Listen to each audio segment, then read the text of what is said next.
Hello there, Bright Hearts. Snuggle in close and take a big, relaxing breath.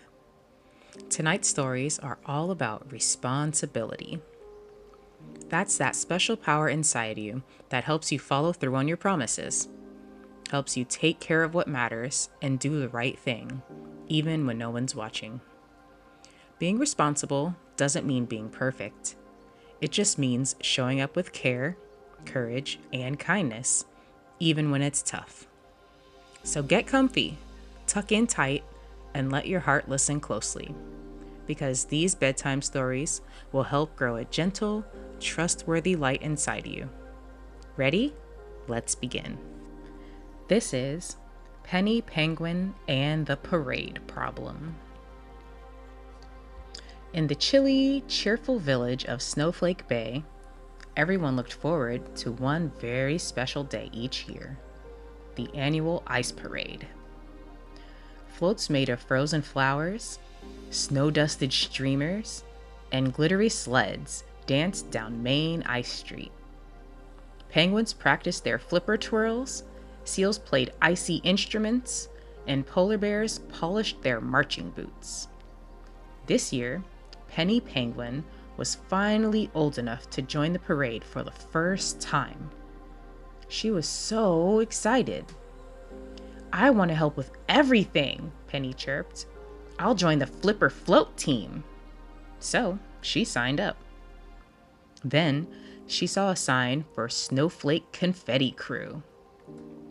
"Ooh, I want to toss the snowflakes," she said.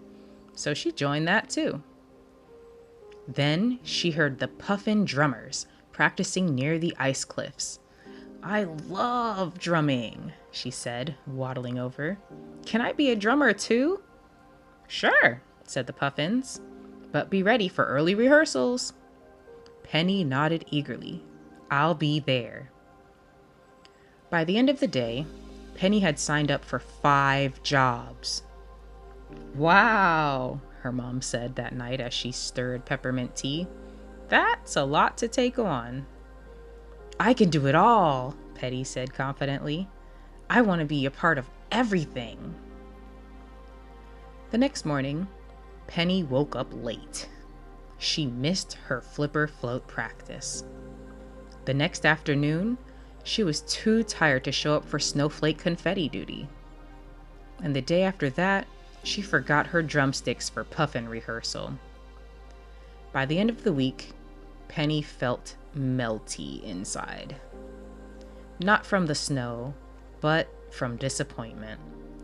Everyone was counting on her, and she was letting them down.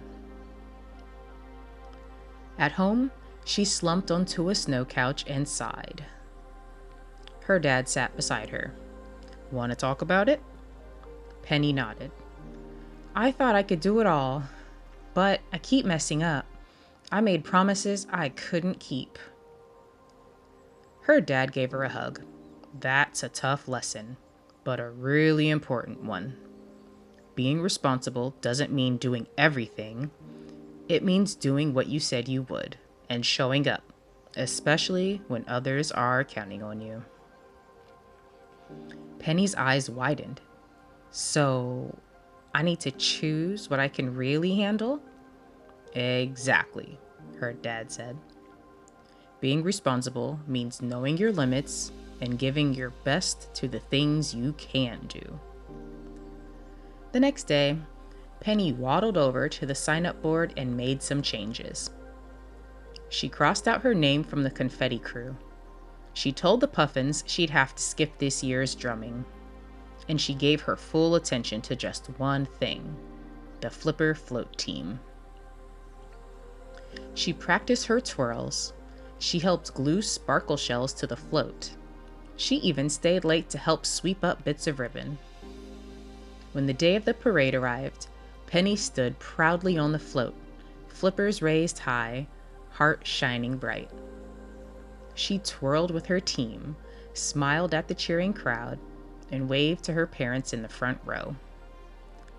Later that night, wrapped in a warm scarf and sipping tea, she whispered to herself, "I showed up. I gave my best. I was really responsible. And that, she thought, felt even better than trying to do everything. Penny Penguin reminded us that being responsible doesn't mean doing everything. It just means doing what we promise and giving it our best. Now, let's follow the soft sound of purring to a sunny windowsill where a sleepy kitten is about to learn that responsibility can start with something as small as a houseplant. This next story is Juniper the Kitten and the Leafy Promise. In a sunny corner of a quiet little apartment, right above a bookstore called the Rustling Page, lived a fluffy gray kitten named Juniper. Juniper loved soft things: pillows, blankets, laundry baskets, and sunny spots that made her fur feel nice and toasty. She also loved playing, for about 5 minutes at a time, and napping, that was her specialty. One morning, Juniper's person, an artist named Mr. Pendle, walked in holding a small green plant in a bright yellow pot. "This is Fernie," he said. "I'm going away for a few days, and I'd like you to take care of him." Juniper stretched lazily. "A plant? I mean, I guess I could keep it company." Mr. Pendle smiled. "Plants don't just need company, they need water. Once a day. Just a little splash like this." He gave Fernie a gentle drink. Juniper sat up. "That's it? I can totally do that." And just like that, she made a leafy promise. The first day went great. Juniper bounced out of her bed, poured water from a tiny teacup, and even sang Fernie a made-up song. "Drink it up, little leaf, grow so strong, not full of grief." On day 2, she forgot until evening, but she remembered just in time and rushed over, sloshing a bit on the carpet. "Close call, Fernie." Day 3, she started to nap, then nap again, then napped some more. When she finally woke up, it was nighttime. Fernie looked a little droopy. "Oh no," she mewed. By day 4, things were not looking good. Fernie's top leaf flopped sadly to one side. Juniper's tail curled with guilt. "Ooh, I didn't mean to forget. I just didn't feel like getting up." She looked into Fernie's soil and whispered, "I made a promise, though." Just then, she remembered something Mr. Pendle once said. "Being responsible isn't about doing things when you feel like it. It's about doing them because you said you would." Juniper took a deep breath, filled her tiny teacup, and gave Fernie a slow, gentle drink. Then she sat beside him. Every day after that, she woke up, even before the sun peeked in. She watered Fernie carefully, fluffed his leaves, and even gave him a new song. "Sip, sip, little leaf, you are strong beyond belief." By the time Mr. Pendle returned, Fernie looked brighter, stronger. And Juniper? She looked proud. "I kept my promise," she said with a soft purr, "even when I didn't feel like it." Mr. Pendle scratched her behind the ears. "That's what makes you truly responsible, Junie." That night, Juniper curled up by the window, Fernie by her side, both of them soaking in the moonlight. And just before drifting off to sleep, she whispered to herself, "A promise kept is a heart that grows." Juniper the kitten showed us that responsibility isn't always exciting, but when we care for something with love and consistency, it grows, and so do we. Now, let's tiptoe into a bustling burrow beneath the meadow, where a forgetful young mole is about to learn that being responsible means more than just doing tasks, it means thinking of others too. This is Moody Mole and the Burrow Bump Mix-Up. Deep under the soft green fields of Butterbean Meadow, the mole tunnels stretched and twisted like chocolate ribbons. Lanterns made of fireflies glowed gently, and the smell of earthy moss and warm muffins floated through the air. In one of the cozy little tunnels lived a young mole named Moody. Now, Moody wasn't, moody like grumpy. He just had a lot of big feelings. One minute, he'd be laughing. The next, he'd be spinning in circles with excitement. And sometimes he forgot to slow down and think. That's how the Burrow Bump Mix-Up happened. It all started when Moody's class was assigned a special project to create helpful signs for their part of the underground tunnel system. "Remember," said Miss Bitters, their kind but very squinty teacher, "some tunnels are steep, others are slippery, and a few lead right into puddles. Your signs will help keep everyone safe." Moody jumped up.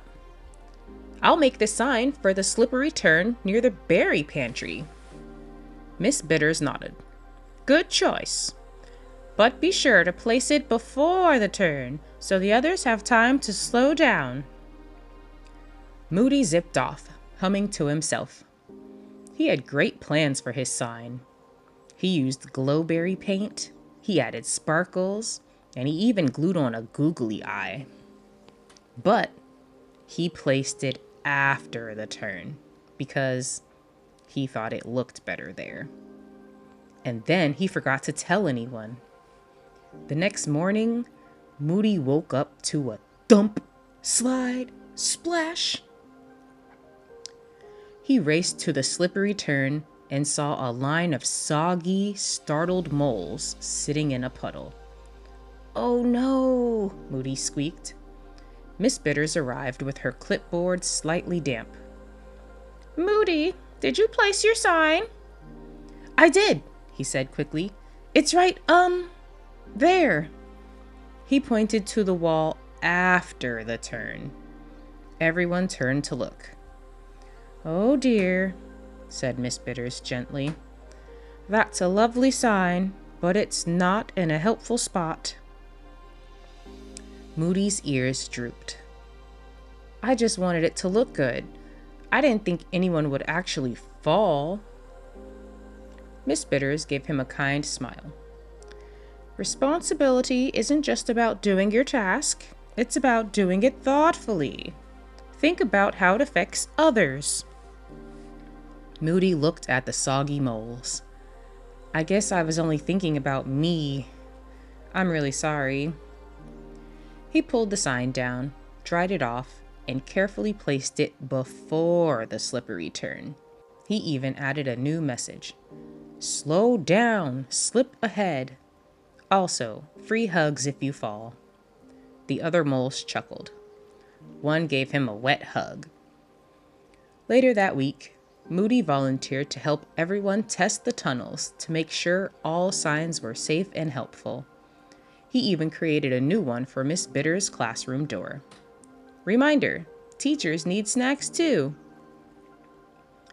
That night, Moody snuggled into bed, feeling proud, not just because he finished his project, but because he made it right.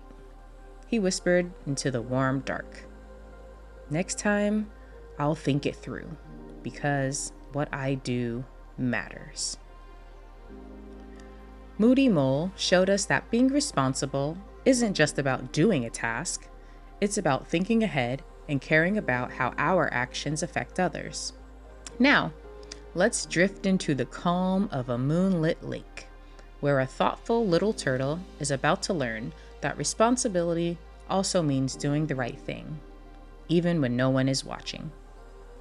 This story is Tasha Turtle and the Moonlight Mess. Tasha Turtle lived at the edge of Stillwater Lake, where the water sparkled like glass and the lily pads swayed with the rhythm of the breeze. Tasha was quiet and thoughtful. She loved stargazing, slow walks, and listening to the soft plop of frogs hopping nearby. But most of all, she loved moonlight hour, the time just before bed when the moon rose high and the lake turned silver. Each evening, all the creatures of Stillwater gathered for a peaceful stroll and a gentle chatter.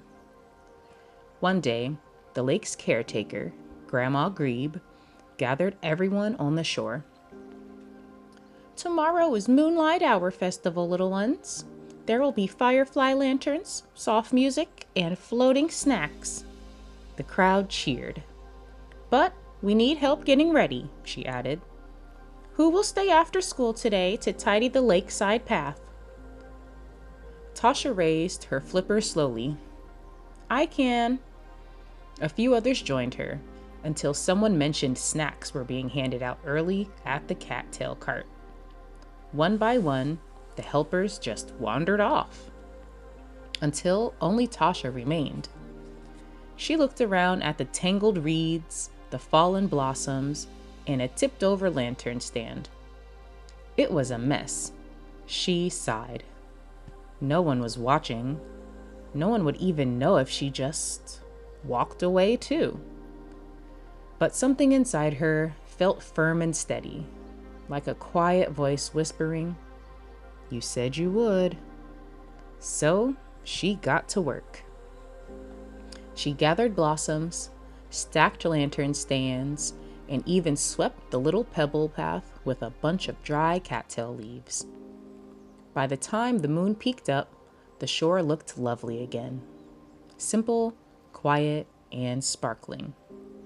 No one saw her do it. No one clapped, and no one handed her a ribbon. But that night, as she floated peacefully on her favorite lily pad, Grandma Grebe paddled by and gave her a gentle smile. "I knew someone had cleaned up," she said. "It smelled like responsibility." Tasha blushed. "I didn't want to leave it messy." Grandma Grebe nodded.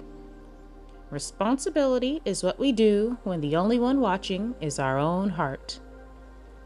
And just then, a small breeze twirled around Tasha's shell, and the moonlight shimmered a little brighter on the water. That night, before closing her eyes, Tasha whispered to herself, "I did what I said I would, even when it was hard, even when no one saw, and that just feels right." And now, Bright Heart, it's time to rest. Tonight, we learned that responsibility isn't about being perfect. It's about trying, caring, and showing up, especially when it's hard. Penny Penguin reminded us to choose what we can truly handle. Juniper the kitten showed us that promises need care, even on the sleepy days. Moody Mole taught us to think ahead and remember how our choices affect others.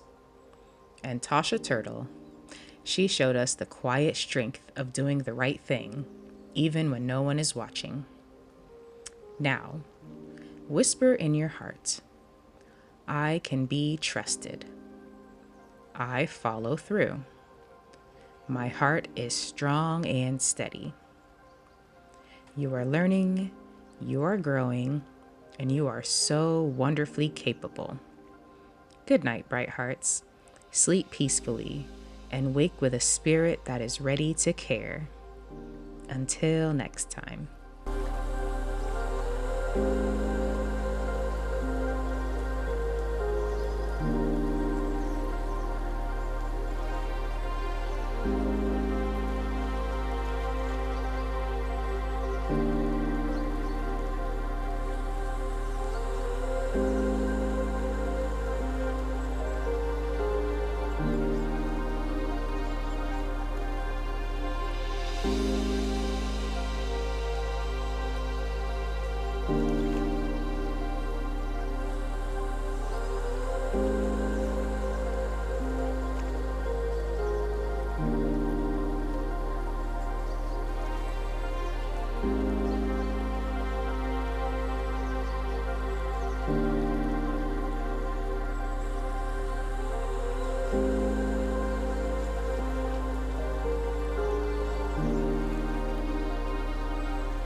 you.